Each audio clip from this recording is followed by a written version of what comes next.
Bonjour à toutes et à tous, comment allez-vous? L'autre jour, alors que je faisais la vaisselle en silence, observant l'eau couler sur mes mains, une pensée si profonde a visité mon cœur que j'ai dû tout arrêter et m'asseoir. C'était comme si Dieu lui-même m'appelait à une conversation. À ce moment-là, il n'a pas parlé avec le tonnerre, ni avec des visions, mais avec un doux souvenir. Te souviens-tu de l'époque où tu croyais de toutes tes forces, de l'époque où ta foi était ton carburant quotidien? Mes yeux se sont remplis de larmes, car à ce moment-là, j'ai réalisé à quel point la vie peut nous user petit à petit, volant silencieusement l'éclat d'espoir qui brûlait autrefois si fort en nous. La foi, mon ami, est comme une flamme. Mais contrairement aux flammes qui ne se nourrissent que d'oxygène, la flamme de la foi se nourrit de la présence de Dieu.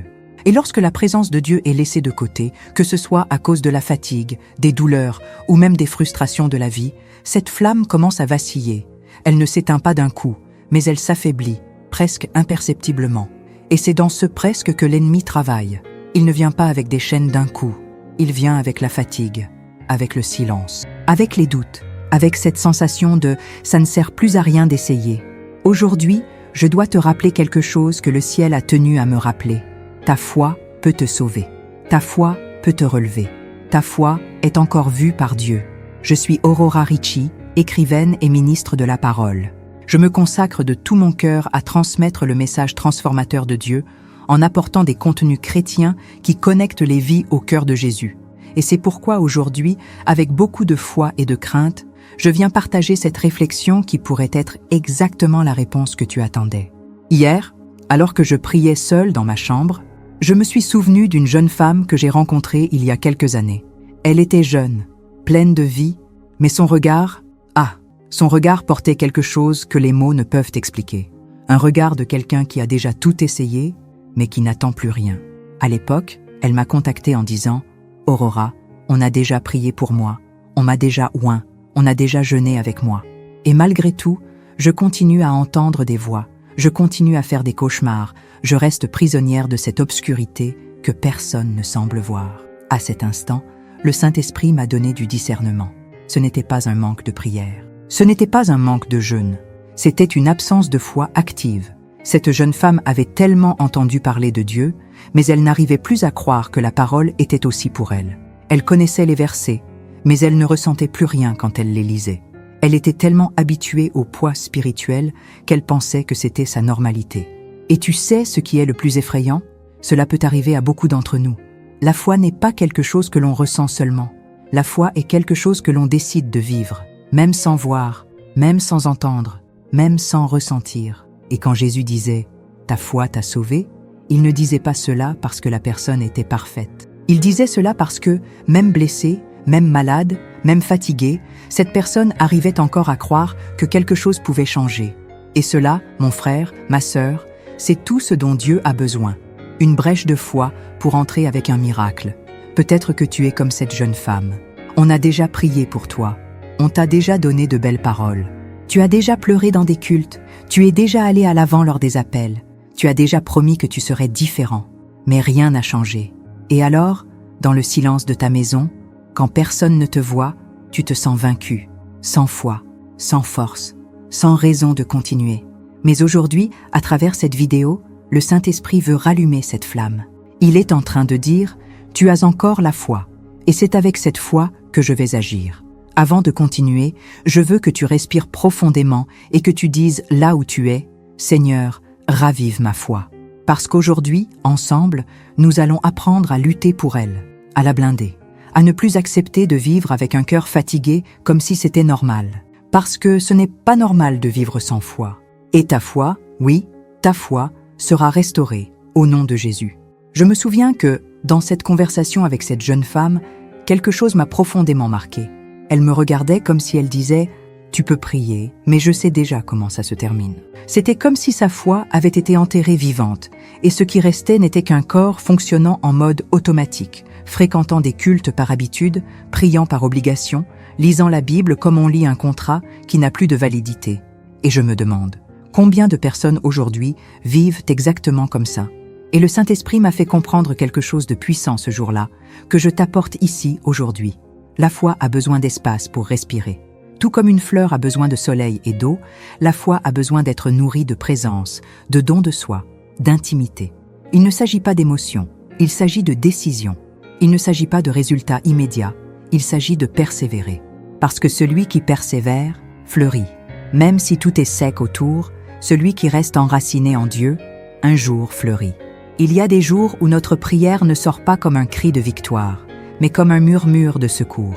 Et c'est très bien, parce que le ciel écoute même les murmures. Le problème, c'est quand même le murmure disparaît, quand on se tait de trop souffrir, quand on arrête de chercher, quand on entre en mode survie spirituelle. Et c'est à ce moment-là que l'ennemi applaudit, parce qu'il sait que si notre foi meurt, notre vision, notre espérance, notre force, notre avenir meurent avec elle. Et aujourd'hui, je veux te dire, n'accepte pas cela. N'accepte pas de vivre sans foi. N'accepte pas une foi qui ne réagit pas, qui ne répond pas, qui ne se relève plus. Ce n'est pas la foi que Dieu nous a donnée. La foi qui vient de Dieu est vivante, elle est forte, elle est courageuse, même quand tu es faible, parce qu'elle ne dépend pas de ta condition, elle dépend de sa présence. Et si sa présence est encore là, et je te garantis qu'elle l'est, alors ta foi peut être restaurée. Dieu ne te demande pas la perfection. Dieu n'exige pas que tu comprennes tout. Il te demande seulement, arrives-tu encore à me faire confiance, même sans comprendre? C'est à ce moment-là que la foi grandit. Quand tu ne vois pas d'issue, mais que tu continues à marcher. Quand tu ne vois pas la guérison, mais que tu continues à adorer. Quand tu ne ressens rien, mais que tu continues à chercher. C'est ça, la foi. Et c'est cette foi qui sauve. La Bible dit que, sans la foi, il est impossible de plaire à Dieu. Et tu sais pourquoi? Parce que la foi est ce qui nous relie à lui. C'est comme un fil invisible qui connecte le ciel à notre cœur. Et chaque fois que nous nourrissons ce fil avec la prière, avec la parole, avec l'obéissance, il devient plus fort. Mais si nous arrêtons, il commence à se rompre, petit à petit, sans bruit. Et quand nous nous en apercevons, nous sommes déjà distants, froids, apathiques. Mais le plus beau dans tout cela, c'est que Dieu laisse toujours un chemin de retour. Il nous attend toujours au même endroit où il nous a rencontrés la première fois. Il ne change pas d'adresse, il ne ferme pas la porte, il ne nous accuse pas. Il demande seulement « Mon enfant, crois-tu encore ?» Et si tu dis « Oui », même avec des larmes dans les yeux, même avec la voix étranglée, même sans force, ce « oui » est suffisant pour que le ciel se remette en mouvement en ta faveur. Alors, aujourd'hui, au milieu de ta bataille silencieuse, de ta chambre fermée, des voix que peut-être toi seul entends, Dieu murmure à ton cœur, ta foi t'a sauvé, elle va encore te sauver. N'abandonne pas maintenant. Et tu sais, peut-être que ta plus grande lutte aujourd'hui n'est pas contre quelque chose d'extérieur. Peut-être que ce n'est pas le problème financier, le mariage en crise, le diagnostic qui est arrivé, la porte qui ne s'est pas ouverte. Peut-être que ta plus grande guerre se déroule là, à l'intérieur, juste là, dans ton cœur. Une lutte entre ce que tu crois et ce que tu vois, entre ce que Dieu a promis et ce que la réalité a montré, entre ce dont tu rêves et ce qui semble impossible. Et je comprends cela. Je comprends parce que j'ai aussi été à cet endroit.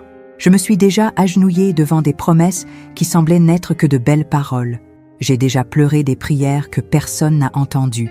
J'ai déjà attendu des réponses qui semblaient ne jamais venir. Mais c'est dans ces moments, les plus silencieux, les plus solitaires, que Dieu m'a montré qu'il n'était pas loin. Il attendait seulement que ma foi mûrisse. Parce que la foi qui plaît à Dieu n'est pas une foi de scène, c'est une foi de coulisses.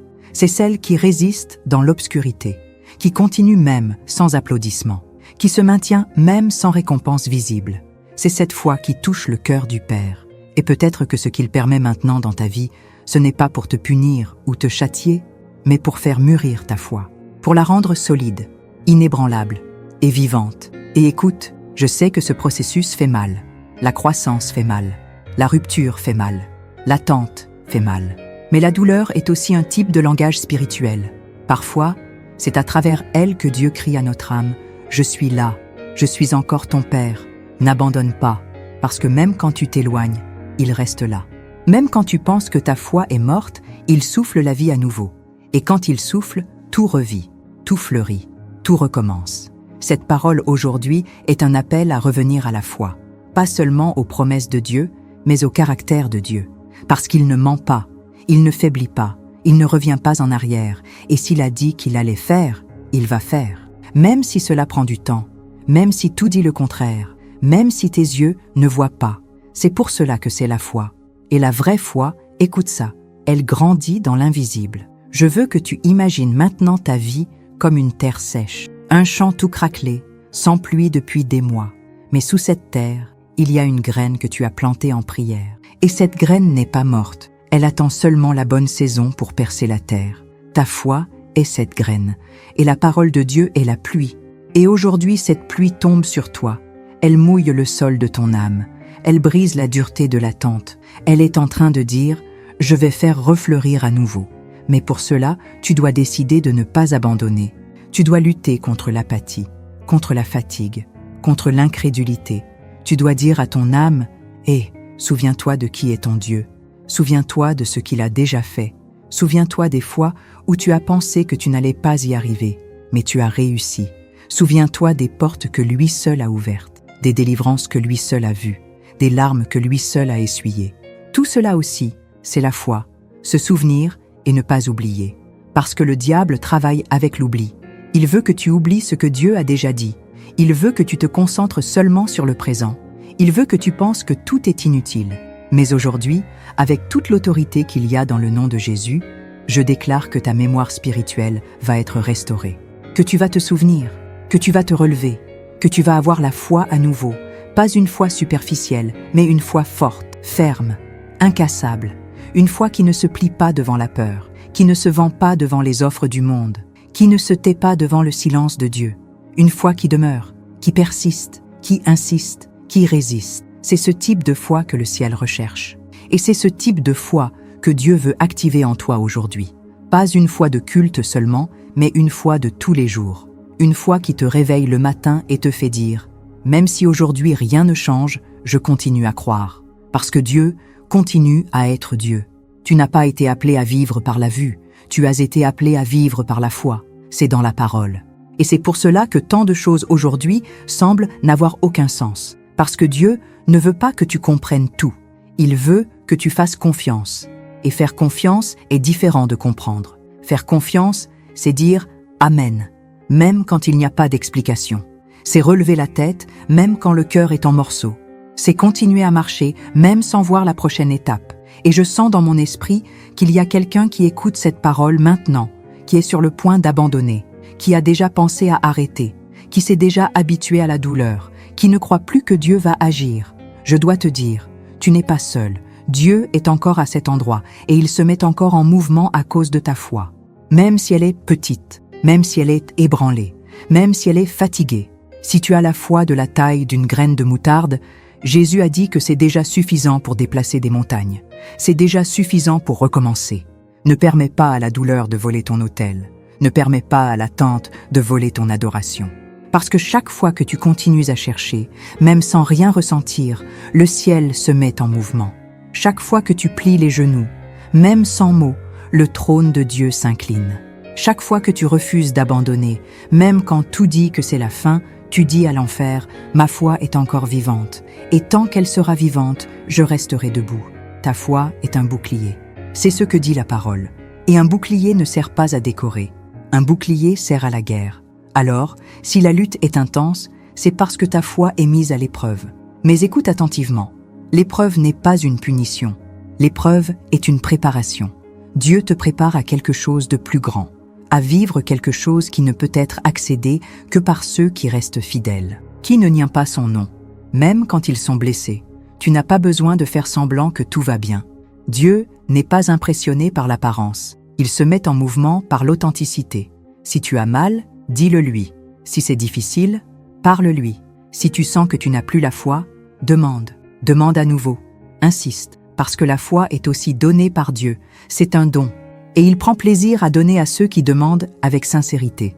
Peut-être que tu dis « Aurora, mais j'ai déjà demandé tellement de fois. » Et je te réponds avec amour.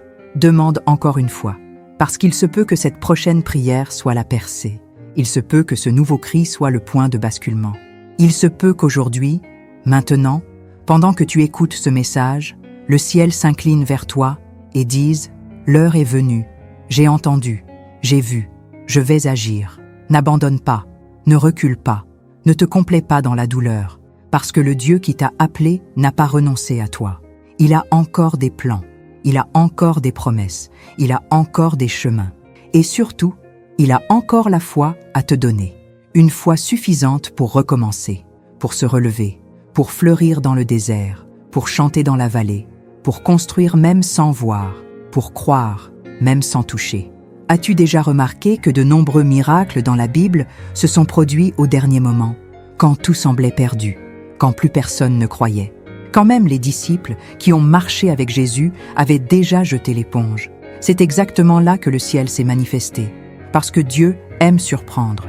Il aime montrer qu'il est Dieu justement quand l'homme ne peut plus rien faire. Et cela me fait penser, peut-être que ta situation est exactement à ce point.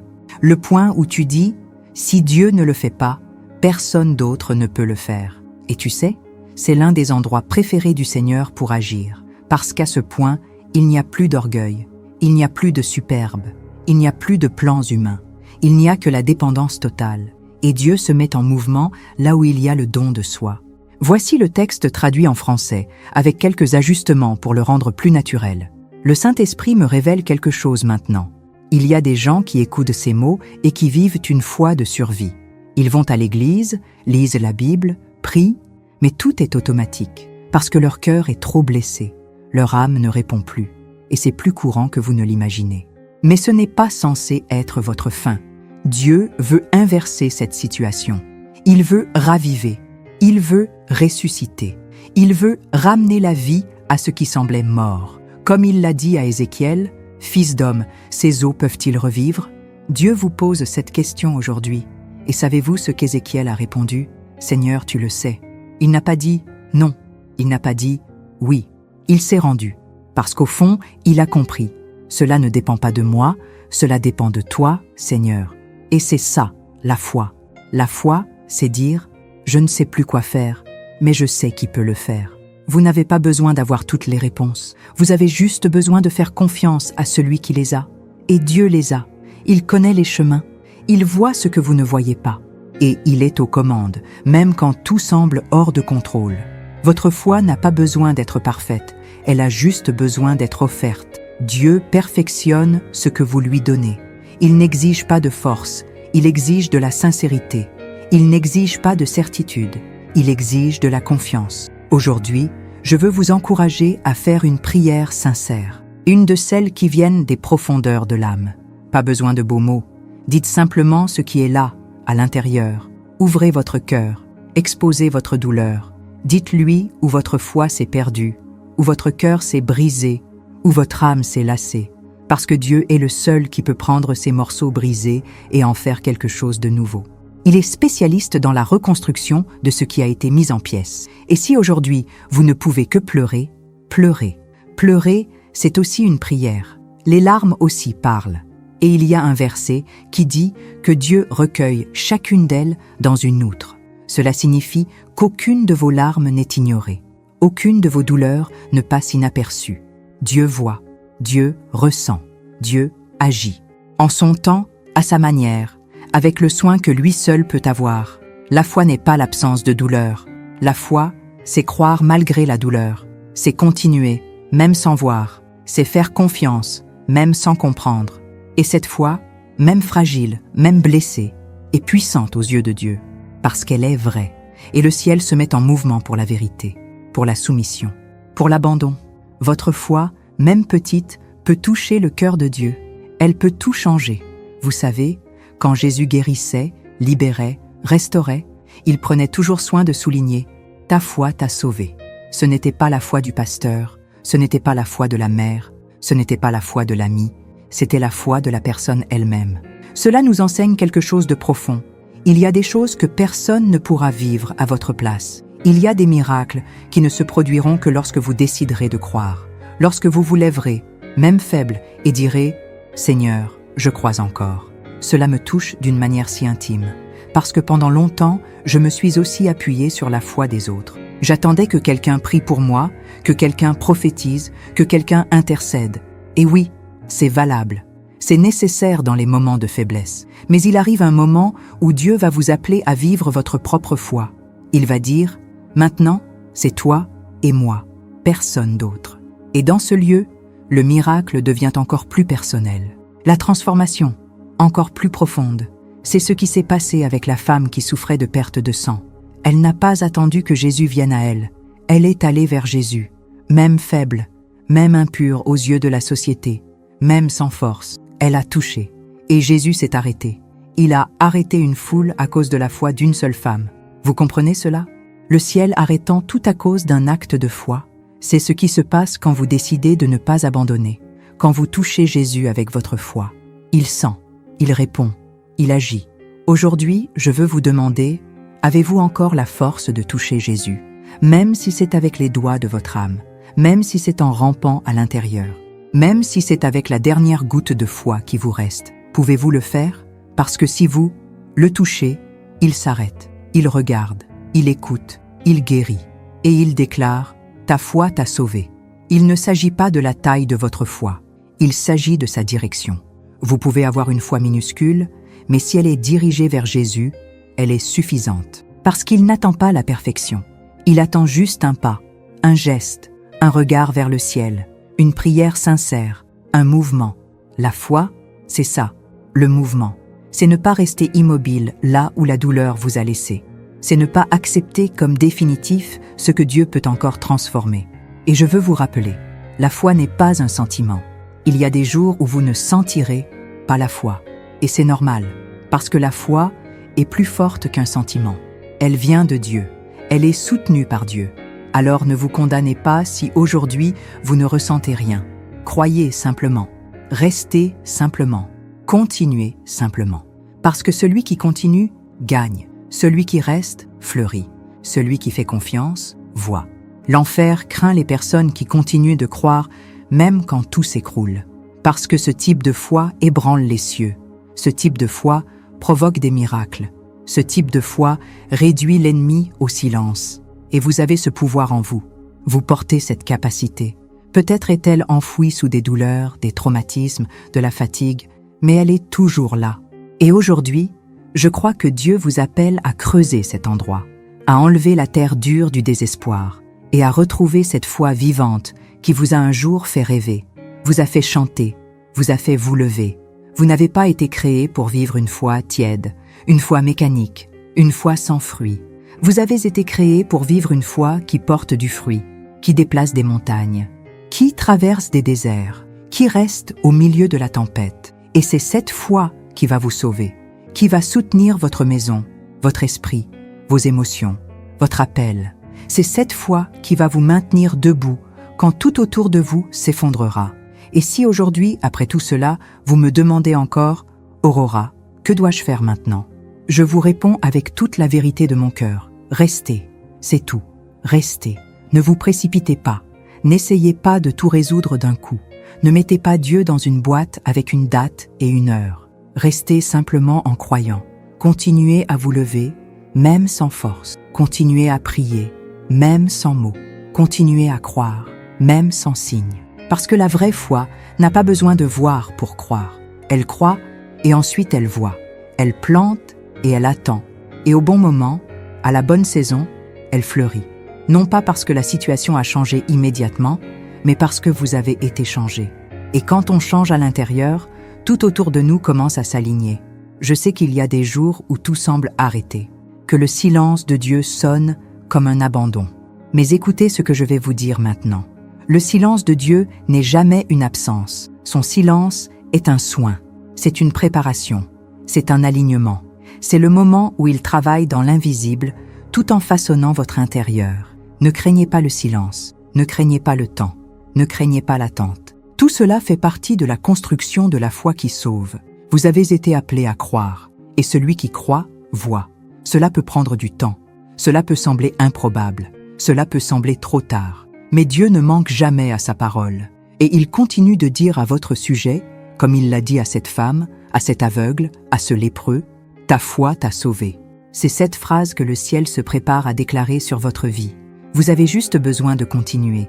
Vous avez juste besoin de croire. Si vous êtes arrivé jusqu'ici, je sais que Dieu est en train de faire quelque chose dans votre cœur. Peut-être que cela fait mal, mais il est en train de toucher des endroits qui ont besoin d'être guéris. Et c'est de l'amour. C'est de la grâce, c'est sa présence. Ne vous endurcissez pas, ne fuyez pas, ne vous cachez pas, recevez, recevez simplement. Et si aujourd'hui c'est ce jour où vous ne pouvez que pleurer, que vous pleuriez aux pieds du Seigneur, si c'est le jour de vous agenouiller et de dire « Dieu, je n'en peux plus », alors dites-le. Mais dites-le en le regardant, parce que c'est dans ce lieu que le faible devient fort. C'est dans ce lieu que la graine meurt pour fleurir, et c'est dans ce lieu que la foi se renouvelle.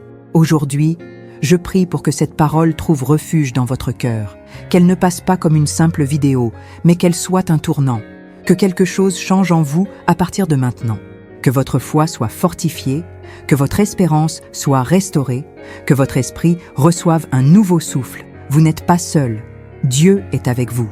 Il voit, il sait, il ressent, et il va encore déclarer « Ta foi t'a sauvé ». Amen. Alors écrivez ici dans les commentaires « Ma foi va me sauver ». Scellons cette vérité ensemble. Je vais tout lire avec attention. Je vais prier pour vous et je vais croire avec vous pour des jours de nouveau départ, pour des miracles et pour une foi vivante, ferme et inébranlable. Si ce message vous a touché, laissez un j'aime. Partagez-le avec quelqu'un qui a aussi besoin de ces mots. Et si vous n'êtes pas encore abonné ici, abonnez-vous et activez la cloche. Chaque semaine, Dieu nous donne des paroles qui édifient, fortifient et nous connectent à son cœur. Je suis Aurora Ricci et c'est avec crainte et joie que je poursuis cette mission de transmettre le message transformateur de Dieu, pour vous rappeler qu'il y a de l'espoir, il y a un but et il y a un amour qui n'abandonne pas. Que Dieu vous garde et à notre prochaine rencontre. Et n'oubliez jamais, votre foi va vous sauver.